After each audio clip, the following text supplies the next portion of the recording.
Om Shanti. Good morning. आज प्राणेश्वर बाप दादा के 3/5/2024 के अनमोल महावाक्य सुनते हैं। मीठे बच्चे, इस दुखधाम को जीते जी तलाक दो, क्योंकि तुम्हें सुखधाम जाना है। क्यों तलाक देना है? हमें सुखधाम जाना है। प्रश्न है, बाप बच्चों को कौन सी एक छोटी सी मेहनत देते हैं? उत्तर है, बाबा कहते बच्चे काम महाशत्रु है, इस पर विजय प्राप्त करो, यही तुम्हें थोड़ी सी मैं मेहनत देता हूँ। थोड़ी सी तुम्हें संपूर्ण पावन बनना है। पतित से पावन अर्थात पारस बनना है। पारस बनने वाले पत्थर नहीं बन सकते हैं। तुम बच्चे अभी गुलगुल बनो, पवित्र बनो, तो बाप तुम्हें नैनों पर बिठा करके अपने साथ ले जाएंगे। ओम शांति। रूहानी बाप रूहानी बच्चों को समझाते हैं। यह तो बच्चे जरूर समझते हैं, हम ब्राह्मण ही हैं जो देवता बनेंगे। ये पक्का निश्चय है ना, या नहीं है? हाँ जी। टीचर जिसको पढ़ाते हैं जरूर आप समान बना देते हैं, यह तो निश्चय की बात है। कल्प कल्प बाबा आकर के समझाते हैं। हम नरकवासियों को स्वर्गवासी बनाते हैं। सारी दुनिया को बनाने वाला कोई तो होगा ना। बाबा स्वर्गवासी बनाते हैं और रावण नरकवासी बनाता है। ये समय है रावण राज्य और सतयुग में है राम राज्य। राम राज्य की स्थापना करने वाला है तो जरूर रावण राज्य की भी स्थापना करने वाला होगा। राम भगवान को कहा जाता है। भगवान नई दुनिया स्थापन करते हैं। ज्ञान तो बहुत सहज है, कोई बड़ी बात नहीं, परंतु पत्थर बुद्धि ऐसे है जो पारस बुद्धि होना ही असंभव समझते हैं। माना पवित्र बनना क्या समझते हैं? असंभव। सबको अच्छा लगता है, ज्ञान अच्छा लगता है, सब अच्छा लगता है यहाँ का, लेकिन हाँ, पवित्रता अच्छी नहीं लगती उनको। तो बाबा कहते हैं पारस बुद्धि होना ही असंभव समझते। नरकवासी से स्वर्गवासी बनने में बड़ी मेहनत लगती है, क्योंकि माया का प्रभाव है। कितने बड़े बड़े मकान 50 मंजिल 100 मंजिल बनाते हैं। स्वर्ग में कोई इतनी मंजिलें नहीं होती है, आजकल यहाँ ही बनाते रहते। तुम समझते हो सतयुग में ऐसे मकान नहीं होते हैं जैसे यहाँ बनाते। बाबा खुद समझाते, इतना छोटा सा झाड़ सारे विश्व पर होता है तो वहाँ मंजिलें आदि बनाने की दरकार नहीं। पॉपुलेशन ही कम है, ज़मीन ज़्यादा है, तो धरती ज़्यादा होने के कारण ऐसे दो बाबा कहते सेकंड मंजिला या पहला मंजिल भी बनाने की कोई ज़रूरत नहीं है। ढेर की ढेर ज़मीन पड़ी रहती है, यहाँ तो ज़मीन नहीं है ना, इसलिए ज़मीन का दाम देखो आसमान छू रहा है, कितना बढ़ गया है। वहाँ तो ज़मीन का भाव लगता ही नहीं, ना म्युनिसिपल टैक्स लगता है। जिसको जितनी ज़मीन चाहिए ले सकता है भाई, जिसको जितनी ज़मीन चाहिए ले सकता है। वहाँ तुमको सब सुख मिल जाते हैं। सिर्फ एक बाप की इस नॉलेज से मनुष्य 100 मंजिल आदि जो बनाते हैं उसमें भी पैसे आदि लगते हैं, वहाँ पैसे आदि लगते ही नहीं। अथाह धन रहता है, पैसे का कदर नहीं है। देखो ढेर पैसे होंगे तो क्या करेंगे? सोने हीरे मोतियों के महल आदि बना देते हैं। अभी तुम बच्चों को कितनी समझ मिली है, समझ और बेसमझ की ही बात है। सतो बुद्धि और तमो बुद्धि सतो प्रधान स्वर्ग के मालिक होते हैं और तमोगुणी बुद्धि नर्क के मालिक होते हैं। यह तो यहाँ तो स्वर्ग है नहीं, यह है ही रौरव नर्क, बहुत ही दुखी है। इसलिए पुकारते हैं भगवान को, फिर भी भूल जाते। कितना माथा मारते रहते हैं, कॉन्फ्रेंस आदि करते हैं, एकता हो जाए, परंतु तुम बच्चे समझते हो यह आपस में मिल नहीं सकते। ये सारा झाड़ जड़ जड़ीभूत हो गया है, फिर नया बनता है। तुम जानते हो कलयुग से सतयुग कैसे बनता है, यह नॉलेज तुमको बाबा अभी ही समझाते। सतयुग वासी सो फिर कलयुगवासी बनते हो, फिर तुम संगम युगवासी बन सतयुगवासी बनते हो। कहेंगे इतने सब सतयुग में जाएंगे? करोड़ों आत्माएं हैं, बाबा कहते क्या सब जाएंगे? नहीं, जो सच्चे सत्यनारायण की कथा सुनेंगे वही स्वर्ग में जाएंगे। ये मुरली हमारी क्या है? सच्ची सत्यनारायण की कथा है। बाकी सब शांति धाम में चले जाएंगे, दुख धाम तो होगा ही नहीं। तो इस दुख धाम को जीते जी तलाक दे देना चाहिए। बाबा तो युक्ति बताते हैं कैसे तुम तलाक दे सकते हो इस पुरानी दुनिया को। यह सारी सृष्टि पर इस देवी देवताओं का ही राज्य था। अभी फिर बाबा आते हैं स्थापना करने, हम उस पर बाप से विश्व का राज्य ले रहे हैं। हम उस बाप से विश्व का राज्य ले रहे हैं। ड्रामा प्लान अनुसार चेंज तो जरूर होनी है, कोई कितना भी कहे, चेंज होना है। ये है ही पुरानी दुनिया, इसको सतयुग कैसे कहेंगे? परंतु मनुष्य बिल्कुल समझते नहीं कि सतयुग क्या होता है। बाबा ने समझाया इस नॉलेज के लिए लायक वह है जिन्होंने बहुत भक्ति की है। ज्ञान मार्ग में कौन आ सकता है? जिसने बहुत भक्ति की हुई है, उन्हें ही समझाना चाहिए। बाकी जो स्कूल के नहीं होंगे वो समझेंगे भी नहीं। तो ऐसे ही टाइम वेस्ट क्यों करना चाहिए? हमारे घराने के नहीं है तो कुछ भी मानेंगे नहीं। कह देते हैं आत्मा क्या है, परमात्मा क्या है, यह मैं समझना ही नहीं चाहता हूँ। कोई बात ही नहीं है। अच्छा भाई, तो ऐसे के साथ मेहनत क्यों करनी चाहिए? बाबा ने समझाया है, ऊपर में लिखा हुआ है, शिव भगवान वाच, मैं आता ही हूँ कल्प कल्प पुरुषोत्तम संगम युग पर। और साधारण मनुष्य तन में जो अपने जन्मों को नहीं जानता है, मैं बतलाता हूँ। पूरे 84 वर्ष का पार्ट किसका होता है हम बता देते हैं। जो पहले नंबर में आया उनका ही पार्ट होगा ना। श्री कृष्ण की महिमा भी गाते हैं, फर्स्ट प्रिंस ऑफ सतयुगा। वही फिर 84 जन्मों के बाद क्या बनेंगे? हाँ, फर्स्ट प्रिंस थे, फर्स्ट बेगर बनते हैं। Beggar to prince and prince to beggar. तुम समझते हो प्रिंस टू बेगर कैसे बनते? फिर बाबा आकर कौड़ी से हीरे जैसा बनाते। जो हीरे जैसा है वही फिर कौड़ी जैसा बनते हैं। पुनः जन्म तो लेते हैं ना। सबसे ज़्यादा जन्म कौन लेते हैं? तुम बच्चे समझते हो, देवी देवता घराने के ही लेंगे ना। पहले पहले तो श्री कृष्ण को ही मानेंगे, उनकी राजधानी है।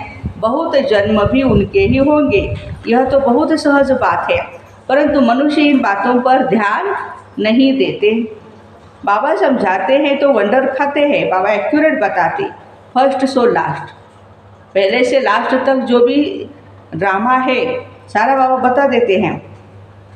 फर्स्ट हीरे जैसा होता है और लास्ट जन्म कौड़ी जैसा होता है। फिर हीरे जैसा बनना है, पावर बनना है, इसमें तकलीफ क्या है? बाबा प्रश्न पूछ रहे बच्चों को, तकलीफ क्या है पावन बनने में? पारलौकिक बाप ऑर्डिनेंस निकालते हैं बच्चे, काम महाशत्रु है। तुम पतित किससे बने? विकार में जाने से, इसलिए बुलाते भी हो पतित पावन आओ, क्योंकि बाबा तो एवर पारस बुद्धि है। वह कभी पत्थर बुद्धि नहीं बनते। कनेक्शन ही उनका और पहले नंबर जन्म लेने वाले का हुआ। देवताएं तो बहुत होते हैं परंतु मनुष्य कुछ भी समझते नहीं। क्रिश्चियन लोग कहते हैं क्राइस्ट से 3000 वर्ष पहले भारत पैराडाइज था, स्वर्ग था। वह फिर भी पिछाड़ी में आएंगे ना, तो उनकी ताकत है। उनसे भी सब सीखने जाते हैं क्योंकि उन्हों की फ्रेश बुद्धि है, वृद्धि भी उन्हों की है। सतो रजो तमो में आते हैं ना। तुम बच्चे जानते हो सब कुछ विलायत से ही सीखते हैं। किससे सीखते हैं? विलायत से सीखते हैं।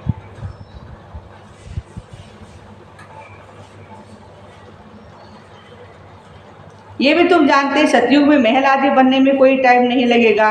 एक की बुद्धि में आया फिर वृद्धि होती जाएगी। एक बनाकर फिर ढेर बनाते जाते बुद्धि में आ जाता है। साइंस वालों की बुद्धि तुम्हारे पास उच्च हो जाती है।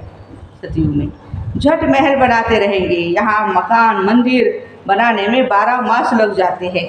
वहाँ तो इंजीनियर आदि सब होशियार होते हैं। वह है ही गोल्डन एज, पत्थर आदि तो होंगे ही नहीं।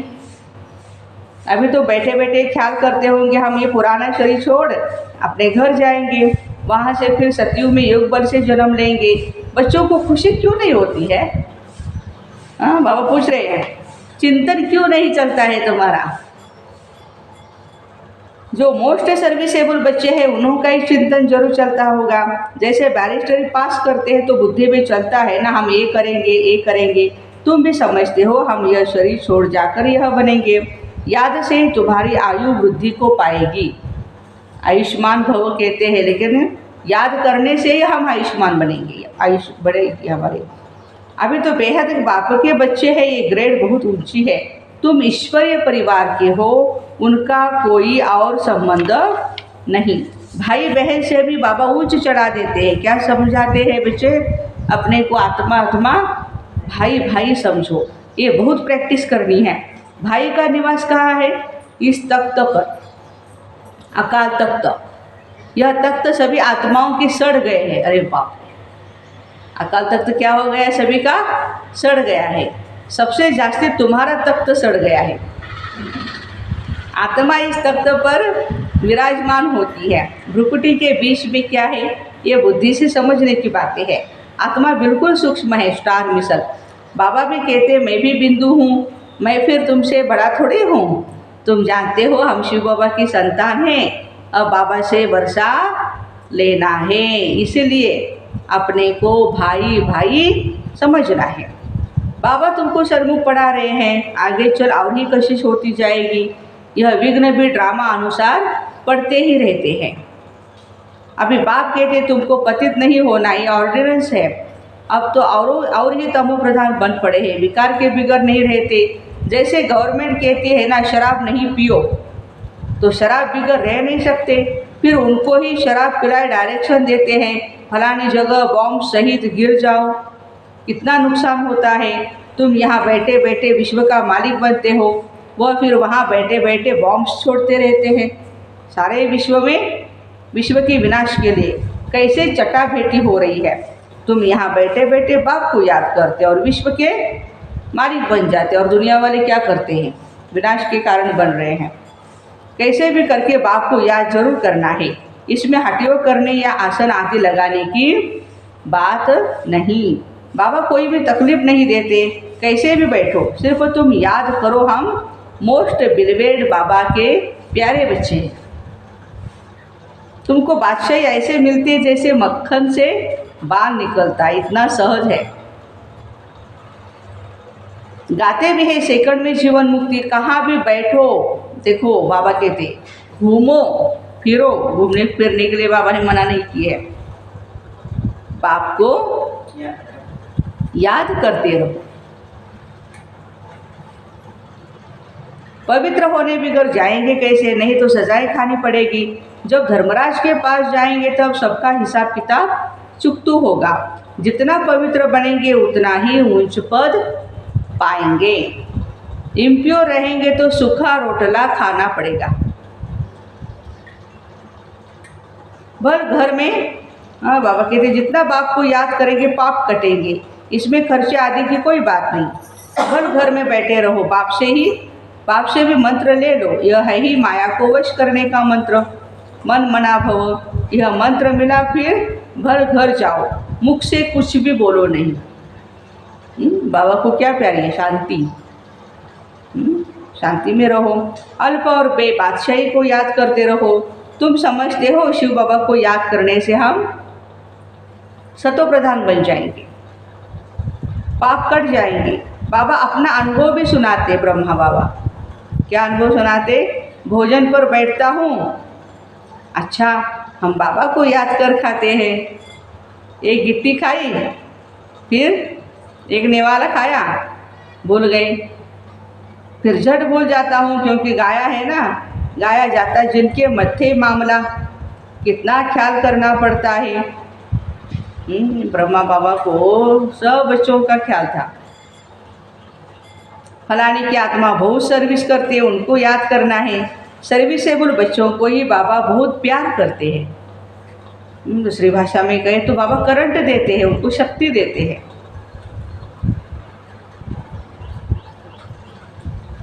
तुमको भी कहते हैं इस शरीर में जो आत्मा विराजमान है उनको याद करो। यहाँ तुम आते ही हो शिव बाबा के पास। ब्रह्मा बाबा के शरीर में जो शिव बाबा है, परमात्मा है, उनको याद करना है। बाबा वहाँ से नीचे आए हैं। तुम सबको कहते हैं भगवान आया है। तुम सबको क्या कहते हो? भगवान आया हुआ है, परंतु समझते नहीं, युक्ति से बताना पड़े। हद और बेहद के दो बाप हैं। अब बेहद का बाप राजाई दे रहे हैं। पुरानी दुनिया का विनाश भी सामने खड़ा है। एक धर्म की स्थापना अनेक धर्मों का विनाश होता है। बाबा कहते मामे कम याद करो तो तुम्हारे पाप भस्म हो जाएंगे। यह योग अग्नि है जिससे तुम तमो प्रधान से सतो प्रधान बन जाएंगे। ये तरीका बाप ने बताया है तो बच्चे जानते हो। बाप सबको गुलगुल बनाकर नयनों पर बिठाकर ले जाते हैं। कौन से नयन? ज्ञान के नयन। आत्माओं को ले जाते हैं। समझते हो जाना तो जरूर है। उनसे पहले क्यों न बाप से वर्षा ले लेवे। कमाई भी बहुत भारी है। बाबा को भूलने से फिर घाटा भी बहुत होता है। बाबा कहते बच्चे पक्के पक्के व्यापारी बनो। बाबा को याद करने से आत्मा पवित्र बनेगी। फिर एक शरीर छोड़ जाकर दूसरा लेंगे तो बाबा कहते मीठे मीठे बच्चों देही अभिमानी बनो। ये आदत पक्के डालो। अपने को आत्मा समझ बाप से पढ़ते रहो तो ही बेड़ा पार हो जाएगा। शिवालय में चले जाएंगे। चंद्रकांत वेदांत में भी ये कथा है। कैसे बोट चलती है, बीच में उतरते हैं, कोई चीज़ में दिल लग जाती है, स्टीमर चला जाता है। ये भक्ति मार्ग के शास्त्र फिर भी बनेंगे, तुम पढ़ेंगे। फिर जब बाबा आएंगे तो ये सब छोड़ देंगे। बाबा आते हैं सबको ले जाने। भारत का उत्थान और पतन कैसे होता है कितना क्लियर है। यह सावरा और गोरा बनता है श्री कृष्ण। ब्रह्मा सो विष्णु, विष्णु सो ब्रह्मा। एक तो सिर्फ नहीं बनता है ना, ये सारी समझानी है। श्री कृष्ण की भी समझानी है, गोरा और सावरा। स्वर्ग में जाते तो नरक को लात मारते। ये चित्र है ना हमारे पास। ये चित्र में क्लियर है। राजाई के चित्र भी तुम्हारे बनाए थे। अच्छा, मीठे मीठे सिकिलदे बच्चों प्रति माता पिता बाप दादा का याद प्यार और गुड मॉर्निंग। रूहानी बाप की रूहानी बच्चों को नमस्ते। हम रूहानी बच्चों की रूहानी माता पिता बाप दादा को याद प्यार गुड मॉर्निंग और नमस्ते। वाह बाबा वाह, शुक्रिया बाबा शुक्रिया। धारणा, बाबा के ऑर्डिनेंस को पालन करने के लिए हम आत्मा भाई भाई है। भ्रुकुटी के बीच में हमारा निवास है। हम बेहद के बाप के बच्चे हैं। हमारा यह ईश्वरीय परिवार है। इस स्मृति में रहना है। देही अभिमानी बनने की आदत डालनी है। दूसरी पॉइंट है धर्मराज की सजाओं से छूटने के लिए अपने सब हिसाब किताब चुकतू करने हैं। माया को वश करने का जो मंत्र मिला है उसको याद रखते सतो प्रधान बनना है। वरदान, बिंदी रूप में स्थित रह औरों को भी ड्रामा के बिंदी की स्मृति दिलाने वाले विघ्न विनाशक भव। जो बच्चे किसी भी बात में क्वेश्चन मार्क नहीं करते, सदा बिंदी रूप में स्थित रह हर कार्य में औरों को भी ड्रामा की बिंदी की स्मृति में दिलाते, उन्हें ही विघ्न विनाशक कहा जाता है। वह औरों को भी समर्थ बनाकर सफलता की मंजिल के समीप ले आते हैं। वह हद की सफलता की प्राप्ति को देख खुश नहीं होते हैं, लेकिन बेहद के सफलता मूर्त होते हैं। बाबा कहते बेहद के सफलता मूर्त सदा एक रस एक श्रेष्ठ स्थिति में स्थित रहते हैं। वह अपनी सफलता की स्वस्थिति से असफलता को भी परिवर्तन कर देते हैं। आज का स्लोगन है दुआएं लो दुआएं दो तो बहुत जल्दी मायाजीत बन जाएंगे। मायाजीत बनने के लिए कौन सा फॉर्मूला यूज़ करना है हमें? दुआएं देनी है और दुआएं लेनी है। तो ऐसे बिंदी रूप में स्थित रह औरों को भी ड्रामा के बिंदी की स्मृति दिलाने वाले विघ्न विनाशक भाई बहनों को ओम शांति। Have a nice day.